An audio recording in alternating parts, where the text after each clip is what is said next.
Chers fiancés et fiancées, et chers frères et sœurs,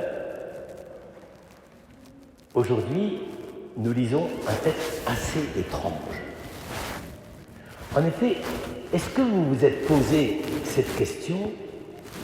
Pourquoi Jésus, et Saint Jean insiste beaucoup là-dessus, pourquoi Jésus a-t-il voulu inaugurer ce qu'on appelle sa vie publique, c'est-à-dire le moment où il allait annoncer le royaume de Dieu?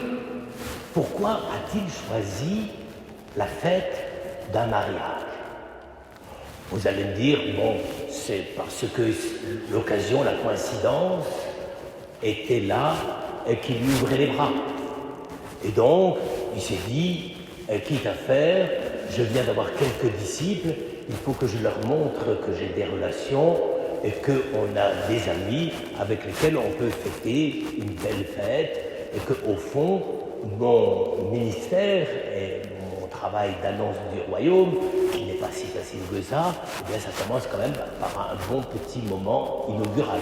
C'est d'ailleurs un peu la même chose pour les mariages, n'est-ce pas? On commence par un bon repas et après il faut supporter la vie quotidienne.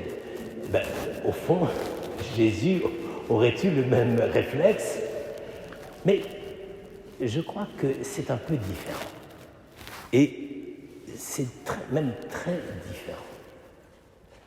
En effet, la plupart du temps, on s'imagine Jésus, parce qu'il est fils de Dieu, ce qui est tout à fait vrai, mais qu'il domine complètement la situation et qu'il veut montrer une fois de plus qu'il est le maître du monde, qu'il est capable de faire des gestes, des miracles extraordinaires, de façon à boucler la bouche de tous les opposants et de tous les esprits critiques. Et que, comme ça, il montre qu'il est le souverain Dieu qui mène toutes choses.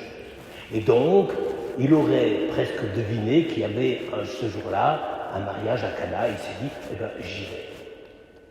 Mais la question est différente.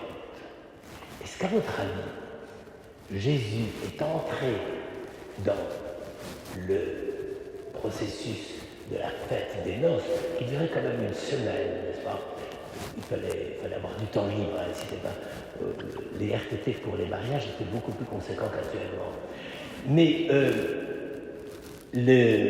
est-ce que Jésus est entré là simplement, j'allais dire, comme celui qui allait dominer la situation, qui allait prendre des décisions, qui allait favoriser un petit couple jeune de Cana pour manifester tout le pouvoir qu'il avait?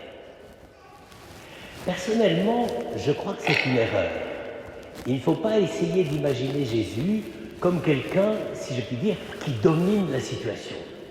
C'est vrai qu'on l'appellera plus tard le Seigneur, mais pour le moment, ce n'est pas encore le Seigneur. Ce n'est pas quelqu'un qui contrôle tout, qui guide tout, qui est la providence pour chacun. C'est le Fils de l'homme, le Fils de Dieu, qui s'est fait chair et qui est donc entré dans notre condition humaine de façon simple, de façon humaine. Plutôt que de le comparer à une sorte de grand seigneur qui régit l'univers, je pense que quand Jésus est entré dans notre condition humaine, notre condition de chair et de sang, je le comparerais plus volontiers à un inspecteur de police. Pourquoi? Parce qu'il part, si je veux dire, au démarrage, au lieu de s'imposer, il part pour faire une petite enquête. Qu'est-ce qu'il veut savoir? Au fond, il vient dans la condition humaine. Il en voit toutes les limites.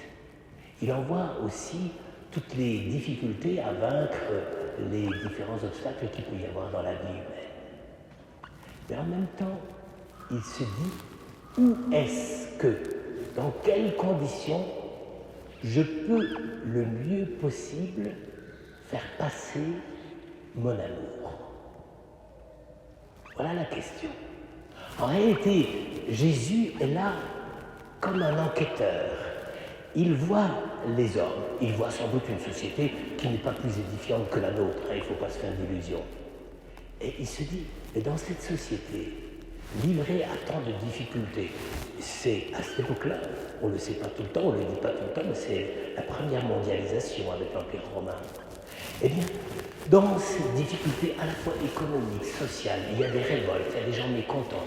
Dans une société qui connaît des déclins du point de vue religieux, des difficultés à gérer la vie, et plus spécialement la vie des plus pauvres, par quel biais je peux faire entrer mon amour dans le cœur des hommes? Vous voyez, le souci de Jésus, c'est pas d'abord de marteler comme des informations le programme qu'il veut proposer aux gens.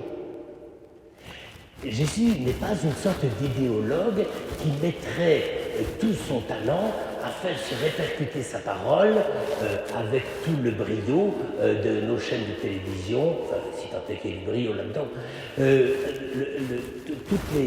toutes les subtilités de la communication. C'est pas un spécialiste de la com. Il ne veut pas faire passer la parole, il veut faire passer son amour. Et il se dit, par quel biais je pourrais faire passer mon amour divin, dans le cœur des hommes. Et quel est un des endroits privilégiés? Et donc dans cette enquête, dans cette espèce de déchiffrement du cœur humain, car Jésus a accepté, sur la mesure humaine de l'humanité qu'il avait prise, de déchiffrer, de connaître ce qu'était le cœur humain. Il s'est dit, où est-ce que je peux le mieux faire passer mon amour, l'infiltrer, pas de façon superficielle, comme une sorte de message, mais comme quelque chose de très profond dans le cœur même des hommes et des femmes de son temps. Eh bien, il s'est dit, peut-être qu'un des meilleurs moyens, un des meilleurs endroits pour faire découvrir mon amour, l'amour de Dieu, aux hommes, c'est précisément d'aller là où il y a un jeune homme et une jeune femme et qui aujourd'hui célèbrent leur noces. Vous voyez quand même comme c'est subtil de la part non seulement de Jésus mais de Saint Jean qui est le seul à rapporter ce miracle. Comme c'est subtil d'essayer de nous faire comprendre que le miracle des noces de Cana, c'est pas Dieu qui nous écrase de son pouvoir de transformer l'eau en vin. C'est Dieu qui cherche, si je puis dire, la fissure par laquelle il pourra insuffler dans le cœur des hommes le plus de vérité, d'amour, d'espérance et de confiance. Et donc il y va. Il y va, si je puis dire, les noces de Cana, c'est presque son terrain expérimental. Il y va, et donc, il se dit, s'il rencontre ces jeunes gens, ils ont quelque chose de très profond. Quoi donc? Ils veulent vivre une vie en plénitude, avec l'amour conjugal, avec l'amour familial, avec tous les projets qu'ils peuvent avoir dans leur cœur. Ils veulent la plénitude. Et ils la cherchent. Et c'est pour ça que, parce qu'ils veulent la plénitude, ils demandent à leurs amis, leurs voisins de venir les entourer, de prier pour eux, de les accueillir, de chanter avec eux, de boire ensemble, etc. Et de manifester tous ces signes de la convivialité humaine qui disent le bonheur. Il est là au milieu d'eux. Il ne se fait pas remarquer. Il est simplement l'invité avec ses disciples et sa mère. C'est tout. Or, c'est bien là la question, est-ce que les hommes entre eux sont capables de se construire la plénitude de leur bonheur? C'est ça les noces de Cana. Effectivement, ils sont pleins de bonne volonté, les fiancés, d'ailleurs, les jeunes mariés, ils sont pleins de bonne volonté. Et d'ailleurs, on ne leur reproche rien. Simplement, on s'aperçoit tout d'un coup que le bonheur auquel on voulait atteindre, qu'on voulait atteindre, eh bien, c'est pas si simple que ça. Et même, sur un détail, qui n'est pas tout à fait un détail d'ailleurs, tout à coup, on manque de vin. Qu'est-ce que ça veut dire sinon que l'humanité, quand elle cherche le bonheur, quand elle cherche la plénitude, elle est capable aussi de s'affronter à des circonstances, à des difficultés dans lesquelles on n'est pas capable de résoudre le problème. Et c'est là que Jésus intervient. C'est là qu'il donne le vin nouveau. Il veut véritablement que ces jeunes gens arrivent à ce bonheur. On n'y parvient pas tout seul. On n'arrive pas tout seul à dire voilà le vrai bonheur qu'on s'est fixé, voilà comment on va le réaliser. On va mettre tout ça bien au clair sur notre programme d'ordinateur et on va le réaliser aujourd'hui. C'est pas vrai. Le désir de bonheur est un désir de plénitude et il est en nous, nous en avons véritablement un grand usage, mais on n'arrive pas du tout, il faut bien se le dire, à réaliser pleinement, totalement ce désir. L'homme est un être de désir, mais c'est un être qui n'est pas capable, purement avec ses seules ressources humaines, d'arriver à la plénitude.